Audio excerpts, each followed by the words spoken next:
Walking on eggshell. I meant sunshine. Did I say eggshells? Oh, forgive me. Oh my goodness. Okay, let's get into this energy around the Divine Masculine Collective, okay? So I am hearing that he's telling someone, like, I'm not on edge when I'm around her. I can relax. You know what that's like? You know what a feeling that's like when you can just come home and relax? I work hard. He's going off about what he does every day and how he works hard, and he's dealing with this pressure and that pressure. And when he's around you, he can just relax. And another thing too is like he can be himself. It's like he's trying to make sense of the connection and why things are pushing him in your direction. More so just pushing him to make himself healthy and do things right this time, or this cycle between you two has really come to an end. Okay, someone was used to communicating with you while they were in a miserable third-party situation, and that's where this whole on-edge thing is coming up from, because he's used to being on edge, and I'm hearing that it's in a long-term relationship. This could be a marriage. I definitely see cohabitating, so he could live with this person, and it's really just a relationship that two people are holding on to out of either fear of being alone. They could not want to start from scratch, especially financially. Everything is just built off of what feels like a contract. And I feel like however it is you two met, I'm not going to dig into the dynamics. I'm not judging anybody's connection. It is what it is. We all grown folks out here. However you two interacted, it was a huge shift in emotional stability, emotional safety. Whoever you are, first of all, Divine Feminine, everything about you is just stable, okay? And you come off as just being 10 toes down on your shit. It's really important for you, whoever you are, to have stability. You could be an earth sign or a fixed sign where you have to be sober-minded with things. You like being in control of your life. You like being very organized. You take the assignment seriously, okay? And for a long time, somebody didn't appreciate someone like this in their life who just tends to take the assignment seriously.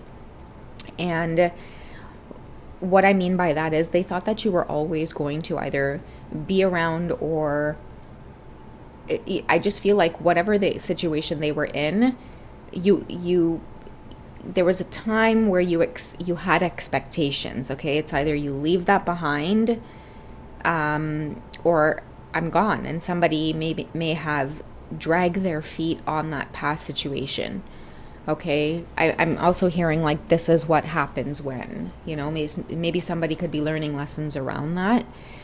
So I feel like the biggest things that they are coming to a conclusion with, especially if they're still have their feet stuck in that other situation, I'm hearing it's heating up, it's getting worse, okay? After meeting you and exchanging energy with you and being able to sit in your presence, they can't forget what that feels like.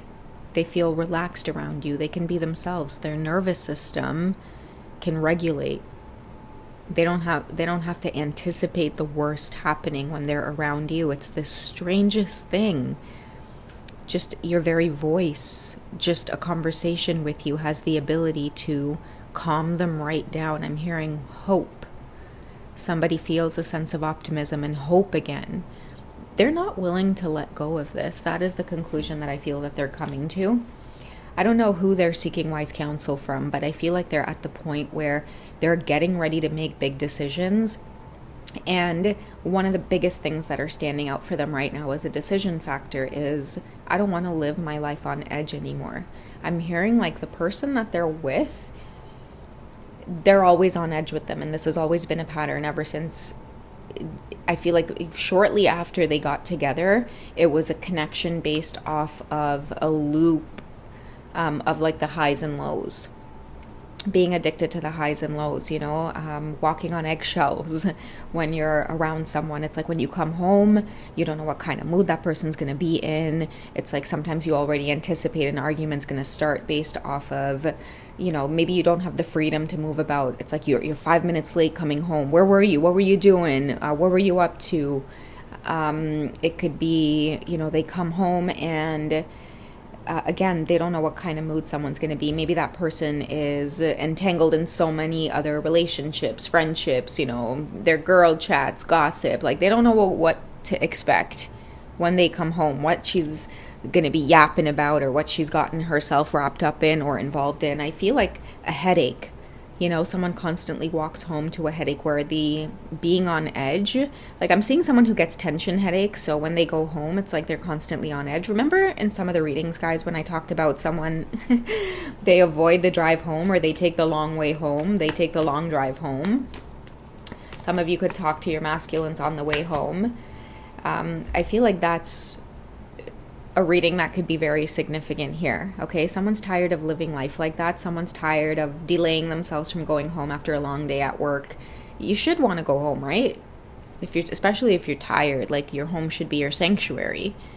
I feel like someone feels like you're their sanctuary. They might make a phone call to you before they hit up home because they need that sense of safety and warmth. Remember in the community post I was telling you guys, I can't change even if I tried, even if I wanted to. Like, they can't change these feelings for you. And I'm also seeing that somebody else that they're miserable with, that person can't change for shit. Like, they can't at all. They've tried. I feel like they've been through, all of it. They've been through counseling. They've been through lots of conversations. But again, it's built off of the highs and the lows. It's almost like they're addicted to breaking up just to make up, to break up.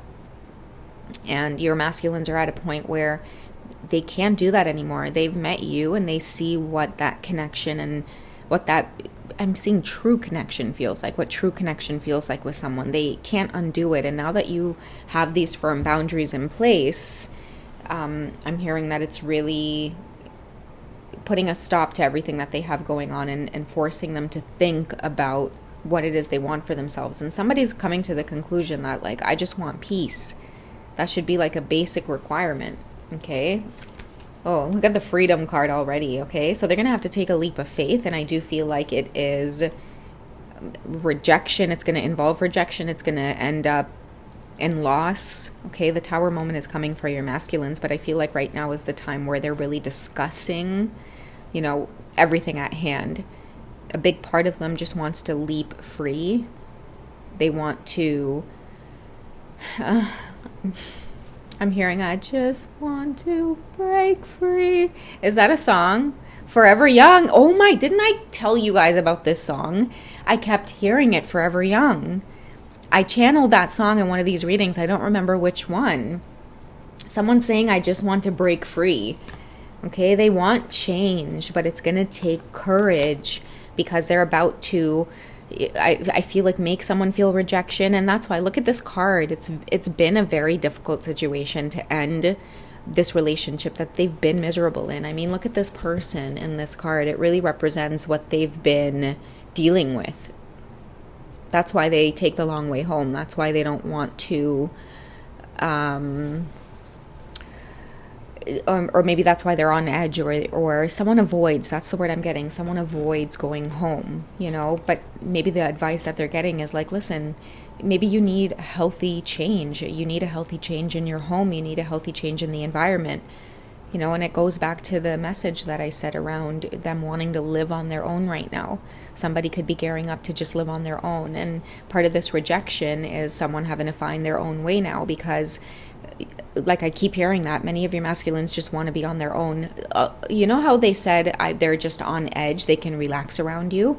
Another thing I'm getting is that someone could be telling them, like, don't be in a rush to rely on the divine feminine's energy to relax and, like, don't go over there and emotionally dump on her.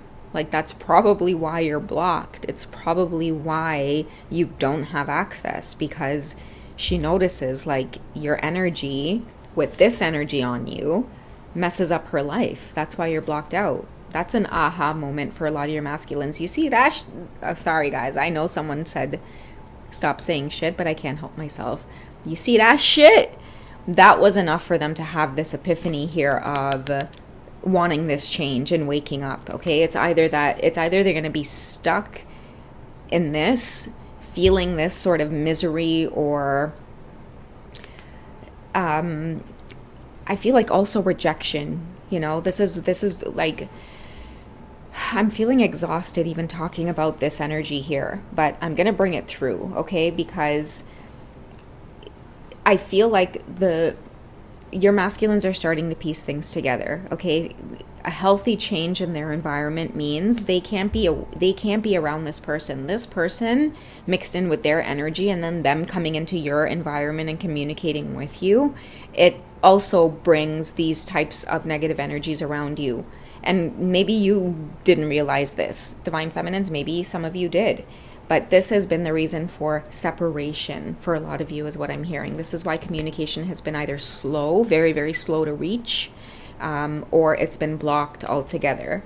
So the advice that someone is giving them, which is really amazing advice, is like, in order to receive, you have to like open your hand and let go of something, because it's not only ruining what it is you desire, which is a healthy connection with whoever this Divine Feminine is, but it's also eating away at your own vibration, your own aura. Okay, and I feel like that's why they're having this conversation with whoever this wise person is anyway, because this wise person is someone who cares for the Divine Masculine. This is how this whole conversation started up. Hey, listen, what's going on? You're not yourself. You're withering away. You know, you're losing weight, you're losing sleep, like what's going on? And that is what is prompting them to open up in this way. And someone, I feel like, gave them some really wise advice. Like, don't go running towards the Divine Feminine to make you relax and be on edge. Like, take care of your own shit. Otherwise, you're going to drain her energy. That's really powerful, okay? A lot of you are getting ready to see them close out these cycles. I feel like the butterfly over the mouth represents this cocooning. So it's this moment of silence, you know. It's this bittersweet energy of lots of big movements on the Divine Masculine's path. But in the 3D, it's going to look like they're disappearing. It feels like you guys are losing the connection. It's like this big breakup or this big separation energy for them to just go deal with stuff. But what it really is a cycle needing to close itself out, something getting worse before it gets better. Okay? They're starting to realize why it is they don't have access to you. Now they're starting to realize where you got the strength from to block them off, because you're not willing to be affected by this energy, Divine Feminines. Okay? So, yeah, that's what I have for this quick check-in, okay? That's the big epiphany here. I love you guys. I'll catch you in the next one.